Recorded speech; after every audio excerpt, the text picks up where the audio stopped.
Europe 1, nous avons été rejoints par Prisca Thévenot. Bonsoir à vous, Bonsoir. députée Ensemble pour la République des Hauts-de-Seine. On va évoquer le film L'Abandon, qui est dans les salles en ce moment. Il retrace les 11 derniers jours de Samuel Paty, ce professeur qui a été assassiné. Il a été présenté hors compétition au Festival de Cannes, film réalisé par Vincent Garanque.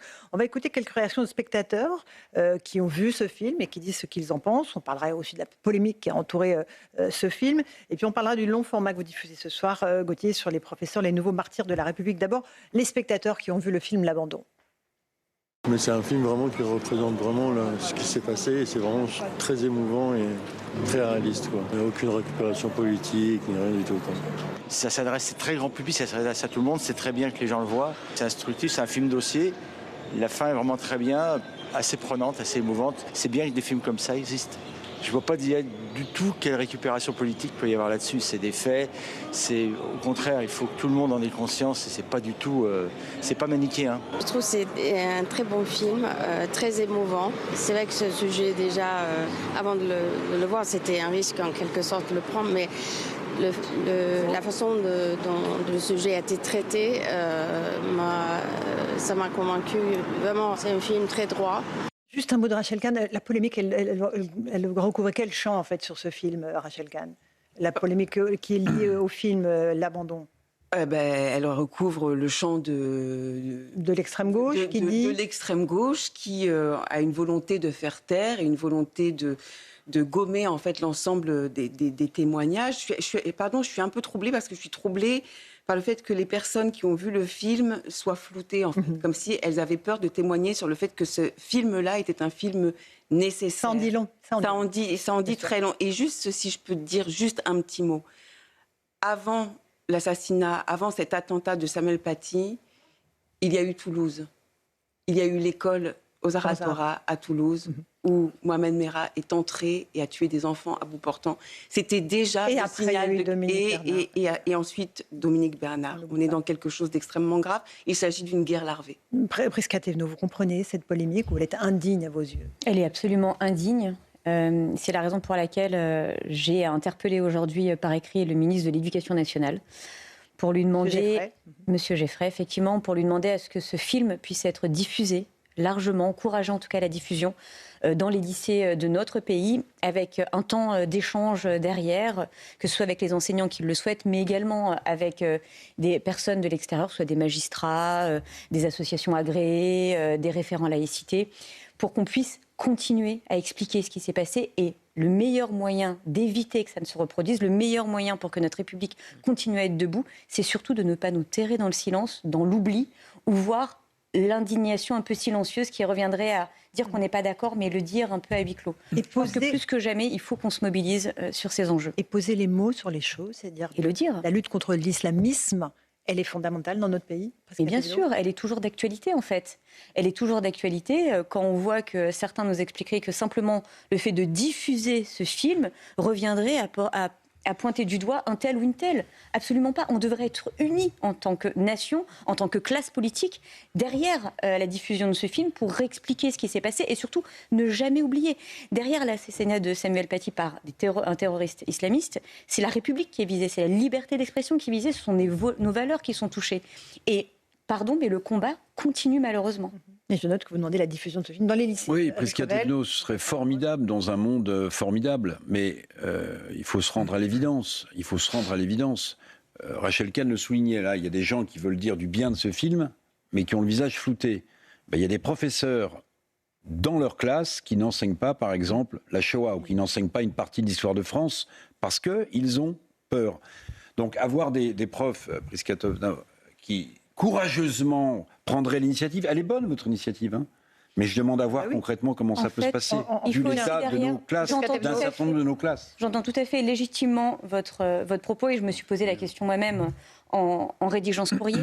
Souvenez-vous aussi au lendemain de l'assassinat de Dominique Bernard et de la minute de silence qui avait été demandée à l'époque par le ministre de l'Éducation nationale, Gabriel Attal. On nous avait dit, attention, et légitimement, encore une fois, pas l'objet de faire de polémique de ma part, ça va créer du remous, ça va créer des incidents, etc. On avait dit que cette minute de silence devait se tenir et que s'il y avait des incidents, des mesures seraient prises, des mesures disciplinaires, mais il y avait aussi eu des signalements au procureur. Je pense que, oui, la solution de facilité, excusez-moi, encore une fois, pas de méprise de ma part, serait de dire pas de vague. Ne faisons rien et laissons faire. On ne peut pas. On ne peut pas. On parle de Dominique Bernard, on parle de Samuel Paty, on parle effectivement d'enseignants. L'enjeu, c'est pas de les mettre en difficulté, c'est de les entourer, de leur montrer qu'on est tous derrière eux. Et donc, par rapport aux propos que j'ai pu voir sur les réseaux sociaux par des militants LFI, alors eux ne devraient pas avoir peur de dire cela et nous, on devrait avoir peur de se lever. C'est inadmissible.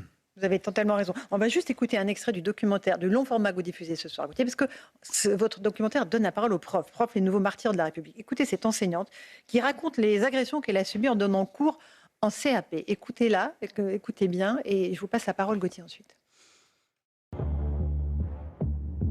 Une fois, je faisais un remplacement, donc j'avais accepté de prendre 2 classes parce que les CAP sont moins nombreux, donc ils étaient plutôt 2 x 12. Et j'ai un élève, devant tout le monde, il a dit « mais je vais prendre la prof sur le bureau ». Et je crois que je ne l'ai pas fait sanctionner parce que tellement ça dépassait ce que je pouvais concevoir, entendre. Et pour cette enseignante, les attaques ne se sont pas limitées à ces agressions verbales. Moi, je me suis retrouvée la première année avec des atteintes plutôt sexuelles. J'ai un élève qui m'a pincé le sein. Voilà, on était en cours, je donnais des documents ou je ne sais quoi. Il est venu me pincer le sein. Donc il a eu des jours d'exclusion. Une agression sexuelle qui a profondément bouleversé sa vie. Voilà, Gauthier Lebret, prof, nouveau martyr de la République. On en est à se poser la question quand même. Et 6 ans après Samuel Paty, ce titre, l'abandon, prend tout son sens. Le problème, c'est que les profs sont toujours abandonnés, ont toujours le sentiment de l'être. Enfin, c'est pas un sentiment, c'est une réalité. Pourquoi on a beaucoup de mal à baptiser un collège au nom de Samuel Paty? Parce que vous avez beaucoup d'enseignants qui veulent pas aller enseigner dans un collège Samuel Paty, et beaucoup de parents d'élèves qui voudraient pas mettre leur enfant dans un collège Samuel Paty parce qu'ils ont peur, effectivement. Et le problème, c'est pas le professeur ou les parents d'élèves, c'est que l'État ne remplit pas le contrat social en disant « Vous inquiétez pas, on va ouvrir une école Samuel Paty et on vous fait le serment qu'il ne se passera rien ». L'État est bien incapable de faire cela. Et moi, je trouve formidable, effectivement, l'initiative de vouloir projeter dans toutes les classes du collège en simultané, parce que ça protège les professeurs. Si en simultané, vous avez le même film qui passe dans tous les collèges de ce pays ou tous les lycées de ce pays, vous les protégez d'une certaine manière. Mais j'ai hâte de voir dans quels établissements ça va bien se passer et dans quel autre ça se passera mal, parce que ça se passera forcément mal ou pas dans un certain nombre d'établissements scolaires. Et sur l'origine de la polémique, puisque vous posiez la question à Rachel Kahn, c'est évidemment des streamers, donc c'est-à-dire des gens qui sont en direct sur les réseaux sociaux à Cannes. J'aimerais bien savoir au nom de quoi ces militants de la France Insoumise sont accrédités au Festival de Cannes, parce que c'est des militants de la France Insoumise, ils concluent leur vidéo en disant « Votez Mélenchon ». Et donc c'est des collabos avec l'islamisme, c'est très clair. Et pour s'en prendre à un film qui est fait en collaboration avec la sœur de Samuel Paty, Mickaëlle Paty, qui porte ce projet, qui a fait un documentaire qu'on a diffusé sur CNews, avec Stéphane Simon, qui a écrit un livre avec elle sur l'assassinat de son frère, faut vraiment pas être capable de se regarder dans une glace le soir, parce que franchement, pour s'en prendre à la sœur de Samuel Paty, faut être au-delà de l'indignité. Est-ce qu'à Thévenot, vous partagez cette indignation? Mais bien sûr, enfin, je veux dire, c'est révoltant. J'ai dû l'écouter et la revoir plusieurs fois pour être sûr de bien comprendre. Enfin, il n'y a rien qui va dans cette vidéo. Enfin, ne serait-ce qu'avoir un moment de retenue. C'est quand même indigne de se dire qu'en fait, ils l'ont fait à Essian. Je ne suis même pas sûre qu'ils aient regardé le film, en réalité. Ils y allaient en voulant passer un message politique, polémique, pour servir une cause, effectivement, celle de la gauche mélenchonisée. Et pardon, on ne découvre rien quand on voit cette attitude-là mise en place du côté de la France Insoumise. Et quand on entend le témoignage de cette professeure qui a été agressée pendant les cours, on se dit effectivement que les profs sont toujours assez seuls quand ils sont face à une classe. Mais là, ça devrait même aller au-delà. Quand j'entends ce que la professeure qui a témoigné dans votre reportage, c'est du pénal. Et effectivement, il y a une mesure disciplinaire de l'éducation nationale qui a été mise en place, mais pardon, ça ne devrait pas s'arrêter là. C'est une agression sexuelle qu'elle a vécue. Et il devrait y avoir la justice saisie directement derrière. Autre extrait, et là on entend des élèves, des très jeunes élèves, qui s'expriment à la sortie des cours, Gauthier, sur leur envie de violenter, voire de tuer certains de leurs profs. Écoutez bien les mots, c'est à peine croyable. Nous nous sommes rendus à la sortie d'un collège de banlieue parisienne pour sonder les élèves sur la vision qu'ils ont de leurs professeurs. Et ce que nous avons entendu est tout aussi édifiant qu'inquiétant. Moi, j'ai envie de les frapper des fois. Ma prof de français, par exemple. Il y a eu beaucoup de favoritisme dans ma classe. J'ai envie de l'attendre à la sortie, le prof, il baisse sa mère. J'ai déjà envie de tuer un prof, mais aussi tout le monde. Même si tu vas pas le faire, mais t'as envie de le faire. libération de la parole, Rachel Kahn, qui est insupportable, en fait, sur ces gamins, quoi. Ils ont, quoi, 13-14 ans. Oui, absolument. Mais cette libération de la parole, elle vient de plusieurs faits. Et effectivement, je partage ce que vous disiez tout à l'heure sur la question des parents dans l'éducation des enfants. Mais aussi, il faut bien comprendre que l'école et que notre jeunesse est une prise de guerre. Et c'est ça le sujet. C'est une véritable prise de guerre de la part de cette idéologie islamiste qui veut justement coloniser le cerveau de nos plus jeunes, que ce soit à l'école, mais aussi dans nos universités. Et tant qu'on ne comprend pas ça, on ne comprend pas sur quoi il faut se battre. Louis de Ragnel. Moi, l'impression que j'ai, c'est que depuis la mort de Samuel Paty et de Dominique Bernard, on a entendu beaucoup de discours qui disaient que la République ne reculera pas. En réalité, elle a beaucoup reculé.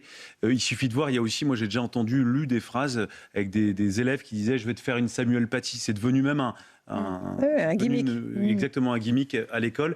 Et je trouve que ça, c'est très inquiétant. Et par rapport à la fois à ce qu'on a vu sur les menaces, effectivement, type Samuel Paty, ou les menaces d'agression sexuelle, on a l'impression vraiment qu'il n'y a pas... Enfin, aujourd'hui, les gouvernements successifs n'ont pas trouvé de solution. Vous voyez, moi, comme vous, je trouve que votre initiative, elle est très positive. Il faut absolument que ce film puisse être diffusé sur instruction du ministre pour protéger les directeurs d'établissement, pour protéger les professeurs. Mais ensuite, s'il y a des signalements qui sont faits, s'il y a des signalements au procureur de la République qui sont faits, qu'est-ce qu'on en fait ? Qu'est-ce qu'on en tire comme conséquence ? C'est un peu l'éternelle question. On avait une démarche assez simple quand on était au ministère de l'Éducation nationale avec Gabriel Attal. C'était aussi un choc de savoir, mais aussi un choc d'autorité. Déjà, rappeler les fondamentaux et la base. Et que oui, quand on donne des consignes, quand il y a un cadre à respecter, il doit y aussi avoir des sanctions à mettre en œuvre directement, pas simplement un avertissement. Et malheureusement, il y a plein d'élèves et même des parents qui s'en fichent complètement de savoir que leur enfant va être exclu pendant une semaine ou 10 jours. Je vous donne l'exemple qu'on avait fait pour, malheureusement, Dominique Bernard, avec ses minutes de silence, si elles n'avaient pas été respectées. Je crois que c'était 180 signalements qui avaient été faits, avec des signalements au procureur, mais aussi des exclusions, etc. Il faut les mettre en œuvre directement, parce que je peux vous dire que ça fait réfléchir aussi. Et ensuite se pose la question, vous avez raison, de l'autorité parentale. Quand on a proposé aussi la réforme du code pénal des mineurs, c'était bien pour ça. Parce que là, le reportage que vous aviez, ce sont des mineurs qu'on voyait, ils avaient moins de 16 ans. Ben, je suis désolée, il faut aussi que les parents viennent répondre devant la justice des faits que leurs enfants font. Je pense que ça avait été, à l'époque, médiatisé, quand je m'étais fait agresser en campagne, en 2024, suite à la dissolution. Ça avait été assez loin, etc. C'était que des mineurs. C'était que des mineurs, sauf un qui était majeur. Mais il y avait beaucoup de mineurs.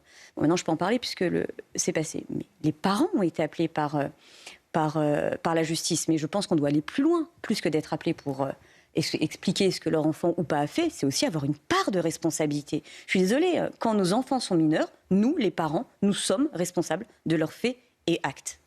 Gauthier Lebret. On cite tout le temps, à juste titre, Samuel Paty et Dominique Bernard, parce que c'est des victimes de l'islamisme. Mais il y a des professeurs qui sont tués sans lien avec l'islamisme. Je pense évidemment à Agnès Lassalle. Je pense à cette surveillante de collège tuée pendant une fouille de sac, Mélanie. Et la violence dont on parlait à l'instant avec l'extrait n'avait rien à voir avec l'islamisme. C'est la violence, j'allais dire, quasiment du quotidien que doivent subir certains profs. Donc le mal qui gangrène l'école ne se limite pas à l'islamisme, et la violence qui s'abat sur les professeurs ne se limite pas à l'islamisme. Et on a eu bien d'autres victimes de coups de couteau des professeurs encore récemment dans l'actualité, dans d'autres types d'affaires, effectivement, avec de la délinquance du quotidien qui commence de plus en plus tôt. Et c'est ce dont on va parler ce soir, et ce sur quoi il faut évidemment énormément s'inquiéter. Un choc d'autorité, Prisca Thévenot, c'est ce que vous réclamez, et c'est ce que réclame votre candidat Gabriel Attal, j'imagine, qui prépare pour 2027. Plus que le réclamer, c'est ce qu'on avait mis en place à l'Éducation nationale le temps qu'il y était, et puis ensuite à Matignon. Mais c'est pas simplement des paroles, c'est aussi faire évoluer notre droit par rapport à cela, parce que un jeune d'aujourd'hui, c'est plus un jeune de 45, sauf que la loi, elle, et la justice, c'est pas armé de la même façon, et on doit pouvoir faire évoluer aussi le cadre législatif pour répondre à cette, effectivement, violence désinhibée et affirmée et affichée d'une partie de notre jeunesse qui visiblement perd une partie de ses repères. On va baisser la majorité pénale comme c'est prévu. On avait ce projet, souvenez-vous. Mais l'école doit rester un endroit où l'on fabrique, où l'on construit des citoyens éclairés. Absolument. Et on apprend à penser.